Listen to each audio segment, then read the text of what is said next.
एक गांव में बाबूलाल अपनी पत्नी के साथ रहता था।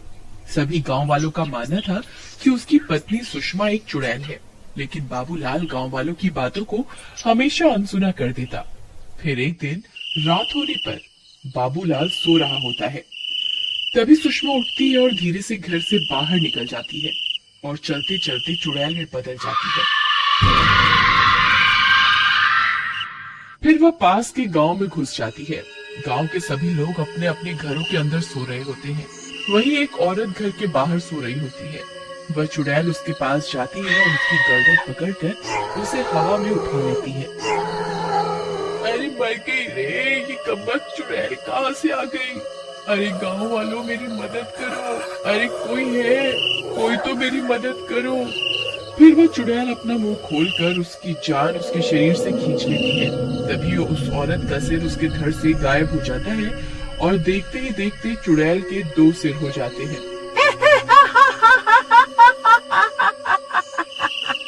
फिर वह चुड़ैल वापस अपने घर की ओर चली जाती है और फिर से औरत की भेस में आ जाती है, लेकिन उसके सिर अब 2 हो चुके होते हैं। उन्हें छुपाने के लिए वह अपनी साड़ी का घूंघट आगे कर लेती है।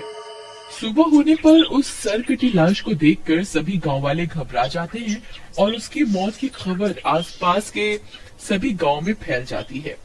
फिर बाबूलाल सुषमा को सरकटी लाश के बारे में बताने के लिए कमरे में आता है। अरे सुषमा, ये तुम्हारे सर को क्या हुआ है? ये अचानक से इतना बड़ा क्या हो गया? अजी कुछ नहीं, बस मेरे सिर में बहुत दर्द हो रहा है, इसलिए मैंने सिर में कपड़ा बांधा हुआ है, इसी वजह से मेरा सिर बड़ा दिखाई दे रहा है। अच्छा, ये बात है। मैं तो बस तुम्हें यहाँ वो सरकटी लाश के बारे में बताने आया था। कल रात को कोई उसका सर काट के अपने साथ ले गया। मुझे तो बहुत डर लग रहा है। हमें भी अब चौकन्ना रहना होगा। बाल बाल बच गई। अगर इन्हें मेरी असलियत के बारे में पता चल जाता तो मैं अपने मकसद में कभी कामयाब नहीं हो पाती। फिर रात होने पर जैसे ही बाबूलाल गहरी नींद में सोता है, सुषमा उठ जाती है और घर से बाहर निकल जाती है और चुड़ैल में बदल जाती है।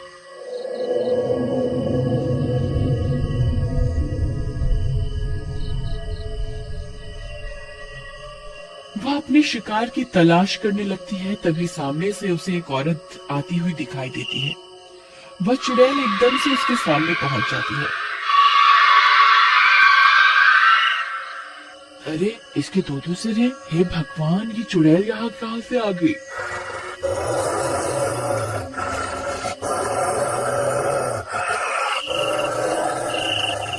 फिर वह चुड़ैल उस औरत की गर्दन पकड़कर उसे हवा में उठा लेती है और अपना मुंह खोलकर उसकी जान भी खींच लेती है। फिर उस औरत का सर भी उसके धड़ से अलग होकर उस चुड़ैल की धड़ पे लग जाता है। फिर वह चुड़ैल वापस अपने घर आ जाती है। सुबह होने पर लोग एक और सिरकटी लाश देखकर घबरा जाते हैं। किसी को कुछ समझ नहीं आता कि आखिर कौन औरतों के सिर काट रहा है। अब सुषमा के 3 सिर हो चुके होते हैं। वह खुद के ऊपर कंबल ओढ़ लेती है ताकि बाबूलाल उसकी असलियत ना पकड़ पाए। अरे अब तुम्हें क्या हो गया?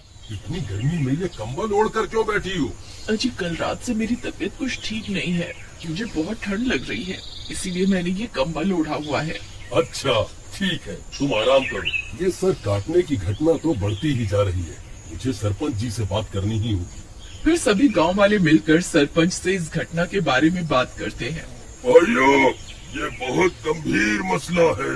कोई व्यक्ति है जो औरतों को अपना शिकार बना रहा है। अब हमें और भी चौकन्ना रहना होगा। सरपंच जी, वो व्यक्ति रात के अंधेरे में औरतों को अपना शिकार बना रहा है। हमें उसे रंगे हाथों पकड़ना होगा। भाई तुम कहना क्या चाहते हो? क्या हम किसी औरत को उसका चारा बनाकर रात को उसके सामने भेज दें ताकि वो उसकी गर्दन काट दे और तुम उसे रंगे हाथों पकड़ सको? तुम्हारा दिमाग खराब तो नहीं हो गया भाई? अरे नहीं नहीं, मेरा ये मतलब नहीं था। मेरे पास एक तरकीब है। फिर रात होने पर भीमा अपने शरीर पर कंबल लपेट लेता है और सिर पर एक औरत का मुखौटा पहन लेता है और बीच रास्ते में खड़ा हो जाता है। तभी बाबूलाल के सोते ही सुषमा घर से बाहर निकल जाती है। तभी बाबूलाल की नींद खुल जाती है और वह भी उसका पीछा करने लगता है। तभी सुषमा चुड़ैल बन जाती है। बाबूलाल की आंखें फटी की फटी रह जाती है। हे भगवान, ये मैं क्या देख रहा हूँ? ये कैसे हो सकता है? ये सुषमा तो चुड़ैल निकली। हे भगवान, मुझे ये बात अभी सरपंच को जाकर बतानी होगी। फिर वह चुड़ैल आगे बढ़ जाती है। वहाँ उसका सामना भीमा से होता है। वो भीमा को औरत समझ रही होती है।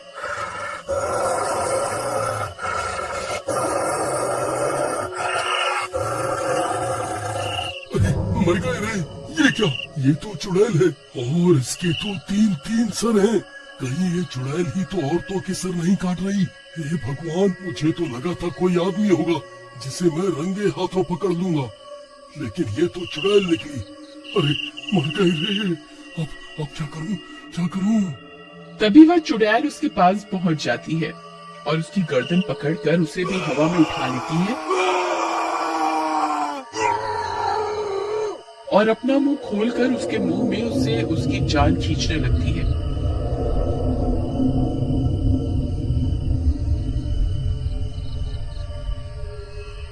लेकिन मुखौटा होने की वजह से वो नाकाम हो जाती है। अरे ये क्या? मैं इसकी जान क्यों नहीं निकाल पा रही?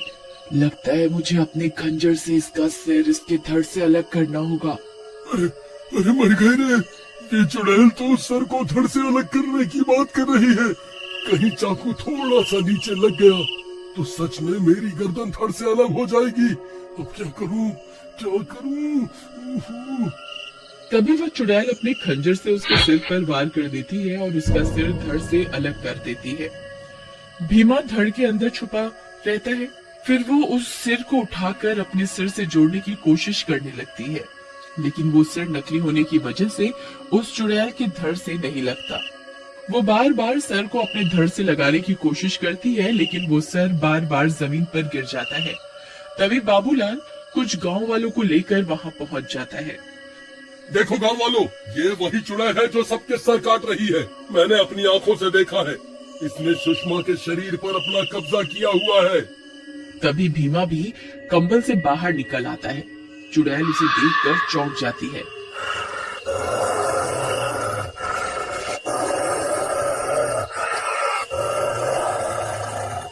अच्छा, तो तू औरत के रूप में बहरूपिया है, तभी ये सर मेरी धड़ से नहीं जुड़ रहा था। तूने मुझे बेवकूफ बनाकर अच्छा नहीं किया। अब मरने के लिए तैयार हो जा। फिर वह चुड़ैल भीमा की गर्दन पकड़कर उसे भी हवा में उठा लेती है। अरे मर गया रे! अरे गांव वालों, मेरी मदद करो! अरे कोई मुझे बचाओ! भाइयों, हमें भीमा की मदद करनी होगी, नहीं तो वो उसकी जान ले लेगी। लेकिन भाई, हम उसकी मदद कैसे करें? वो 3 सर वाली चुड़ैल हमें कच्चा ही खा जाएगी। मुझे ही कुछ करना होगा। अरे नास मिटो, वहाँ खड़े खड़े क्या देख रहे हो? मेरी मदद क्यों नहीं करते? अरे कोई तो मेरी मदद करो! अरे मर गया रे! बचाओ! बचाओ!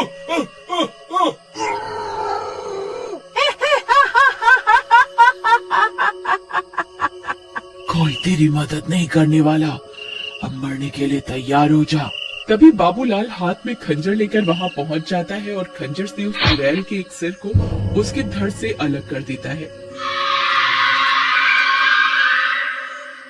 चुड़ैल का एक सर कटते ही एक औरत वापस से जिंदा हो जाती है। बाबू भैया, बहुत बढ़िया! देखो, इसका एक सर कटते ही एक औरत जिंदा हो गई। तभी बाबूलाल उसका दूसरा सिर भी उसके धड़ से अलग कर देता है और तभी दूसरी औरत भी जिंदा हो जाती है। हे भगवान, अब इसका एक ही सर बचा है। क्या पता इसे काटने से मेरी सुषमा वापस आ जाए। फिर इतना सोचकर बाबूलाल उसके बचे हुए आखिरी सर पर भी खंजर से हमला कर देता है और उसके सारे सर कटते ही वो चुड़ैल वापस सुषमा में बदल जाती है। अब सुषमा हमेशा हमेशा के लिए उस चुड़ैल के चंगुल से आजाद हो जाती है। अरे वाह बाबू भाई, तुम तो बहुत हिम्मत वाले निकले। अकेले ही इस चुड़ैल का सामना करने आ गए। सुषमा, तुम ठीक तो हो ना? तुम्हें कहीं कोई चोट तो नहीं लगी ना? अजी, मैं तो ठीक हूँ, लेकिन हम इतनी रात गए यहाँ क्या कर रहे हैं? ये सब गांव वाले मुझे इस तरह क्यों देख रहे हैं? सब ठीक तो है ना? कहीं मैंने कुछ गड़बड़ तो नहीं की ना? भाभी, अभी अभी आप मेरा सर मेरे धड़ से अलग करने पर उतारू थी, लेकिन अब सब ठीक है। फिर बाबूलाल और सुषमा हंसी खुशी साथ साथ रहने लगते हैं और पूरे गांव को उस 3 सर वाली चुड़ैल से आजादी मिल